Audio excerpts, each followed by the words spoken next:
नमस्कार, मैं हूं सौम्या शुक्ला। स्वागत करती हूं आपके अपने शो सेहत मंत्रा में। आज हम बात करेंगे ऐसे तेल की जो आपकी सेहत के लिए बिल्कुल सही नहीं है, लेकिन भारतीय खाने में जब तक किसी भी तरह का तेल का इस्तेमाल ना कर लिया जाए तब तक खाना पूरा कहाँ होता है। यहाँ तक कि बिना छौंका लगी दाल में भी क्या स्वाद। क्यों, सही कह रही हूँ ना। इसके लिए हम लोग तरह तरह के तेल का इस्तेमाल करते हैं, जैसे सरसों का तेल, नारियल का तेल, ऑलिव ऑयल, मूंगफली का तेल, पाम ऑयल, यहाँ तक कि रिफाइंड ऑयल भी। अब अगर हम बात करें इनमें से सबसे खतरनाक तेल की, जो आपकी सेहत के लिए बिल्कुल भी अच्छा नहीं है, तो वो है पाम ऑयल। ये ज्यादा खतरनाक इसलिए हो जाता है क्योंकि ये खाने की कई सारी चीजों में इस्तेमाल किया जाता है। क्या है इसके फायदे और नुकसान, कितनी मात्रा में लेना है सही, सुनिए हमारी एक्सपर्ट से। आज हम लोग बात करते हैं पाम ऑयल के बारे में। पाम ऑयल क्या है? आपने बहुत सारे प्रोडक्ट्स देखे होंगे, लाइक कुछ फूड प्रोडक्ट्स के नाम गिनाऊंगी, like bakery items, cookies, peanut butter, इन सब में palm oil as a one of the ingredient है। इसके साथ साथ कुछ मॉइस्चराइजिंग क्रीम्स या लोशन या सोप्स में भी इसका बहुत ही ज़्यादा यूज़ होता है। ये यूज़ इसलिए होता है क्योंकि पाम ऑयल की एक खासियत ये है कि वो किसी भी प्रोडक्ट का शेल्फ लाइफ बढ़ा देता है।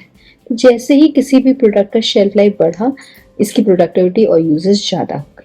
कोई भी प्रोडक्ट की शेल्फ लाइफ अगर बढ़ी, इसका मतलब ये है कि वो बहुत लंबे समय तक आप इसको बिना खराब हुए रख सकते हैं। बट इसकी वजह से हमारे शरीर में बहुत सारे हेल्थ हैजार्ड्स भी स्टार्ट ऑफ हो जाते हैं। पाम ऑयल के कुछ न्यूट्रिएंट्स के बारे में बात करेंगे। पहला बात बताते हैं, that is palm oil is very good source of carotenes. So जो कैरोटीन्स हैं वो आपके विटामिन ए को हेल्प करता है। आपके बने शरीर में अगर विटामिन ए कम है तो वो बनाता है, कन्वर्ट हो जाता है, जिससे कि जितने भी विटामिन ए डेफिशिएंसी पेशेंट्स हैं उनके लिए बेनिफिट होता है। तो ये कुछ मेडिसिन में भी यूज होते हैं पाम ऑयल। इसमें साथ में एक और इंग्रेडिएंट है, दैट इज इसका जो फैट कंटेंट है वो बहुत ही ज़्यादा अच्छा फैट जिसे कहते हैं वो तो नहीं कहेंगे, सैचुरेटेड फैट्स होते हैं जो कि आपके हार्ट के लिए उतने अच्छे नहीं होते हैं और वो बैड कोलेस्ट्रॉल को बढ़ाने में सहायता करता है। अब हमें अपने शरीर में अगर बैड कोलेस्ट्रॉल बढ़ा रहे हैं तो डेफिनेटली आपके हार्ट के लिए बहुत सारा नुकसानदेह हो सकता है। But at the positive side अगर हम पाम ऑयल का देखा जाए तो उसमें टोकोट्रिनॉल्स होते हैं जो कि एक एंटीऑक्सीडेंट की तरह काम करता है और ये कहीं ना कहीं पे आपके ब्रेन हेल्थ के लिए, आपके हार्ट हेल्थ के लिए भी इम्पॉर्टेंट होता है। तो इसका मतलब क्या है कि इसमें कुछ तो इंग्रेडिएंट्स हैं जो कि आपके लिए हेल्पफुल है और कुछ इंग्रेडिएंट्स हैं जो कि आपके नुकसानदेह हैं। इसका मतलब ये है कि इसको अगर हमने कम मात्रा में इंटेक किया तो ये आपके लिए लाभकारी हो सकता है, लेकिन अगर आप इसको ज़्यादा मात्रा में इंटेक कर रहे हैं तो कहीं ना कहीं पे ये आपके लिए नुकसानदेह हो सकता है। जब भी कोई प्रोडक्ट यूज़ करें तो देखें उसमें पाम ऑयल अगर पड़ा हुआ है तो मैक्सिमम प्रोडक्ट्स जो पाम ऑयल का नहीं लें, जिससे कि इसकी जो मात्रा है आपके शरीर में ज़्यादा ना हो पाए।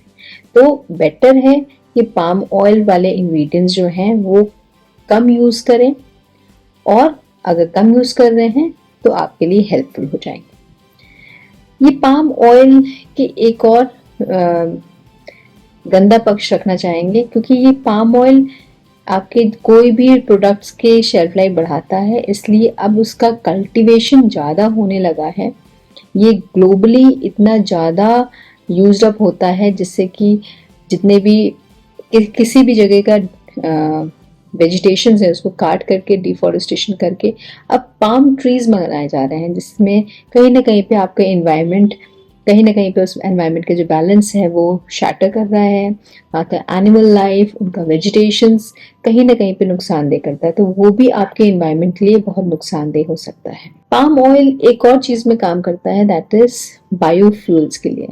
आजकल सुना होगा कि फॉसिल फ्यूल्स बहुत ज़्यादा यूज़ हो रहे हैं रिन्यूएबल एनर्जी के लिए, बट ये पाम ऑयल भी एक दूसरा इंग्रेडिएंट है जो कि आपके बायोफ्यूल के लिए एज अ यूज़ होता है और ये प्रॉमिसिंग बायोफ्यूल की तरह काम कर रहा है। पाम ऑयल के बारे में पता होना चाहिए, कितनी मात्रा लेनी चाहिए वो इम्पोर्टेंट है। कितनी मात्रा लेनी चाहिए, ऑलमोस्ट 7 ग्राम से ज़्यादा इंटेक नहीं करना चाहिए पाम ऑयल का। इवन आप मेडिसिन भी ले रहे हैं और उसमें पाम ऑयल है तो भी आप उसके इंग्रेडिएंट को चेक करिए कि उसमें कितना पाम ऑयल है। और जितने भी प्रोडक्ट्स हैं टोटल मिलाकर के आपका इंटेक 7 ग्राम से ज़्यादा नहीं होना चाहिए। इतनी चीज़ों पे ध्यान रखेंगे, आप अपने बॉडी को, अपने हेल्थ को स्वस्थ रख पाएंगे और मजबूत बना पाएंगे अपने कोई भी बीमारी से बचने के लिए। Thank you so much. तो अगर आप भी खुद को और अपनों को कई खतरनाक बीमारियों से बचाना चाहते हैं तो अपने किचन से पाम ऑयल को तुरंत हटा दें और इसका कम से कम इस्तेमाल करें। अभी के लिए फिलहाल इतना ही। ऐसे ही सेहत से जुड़ी जानकारी के लिए देखते रहिए सेहत मंत्रा। और हाँ, अगर आपको हमारा ये वीडियो पसंद आया हो तो इसे लाइक और शेयर करना ना भूलें और साथ ही सब्सक्राइब करें हमारे चैनल को। नमस्कार।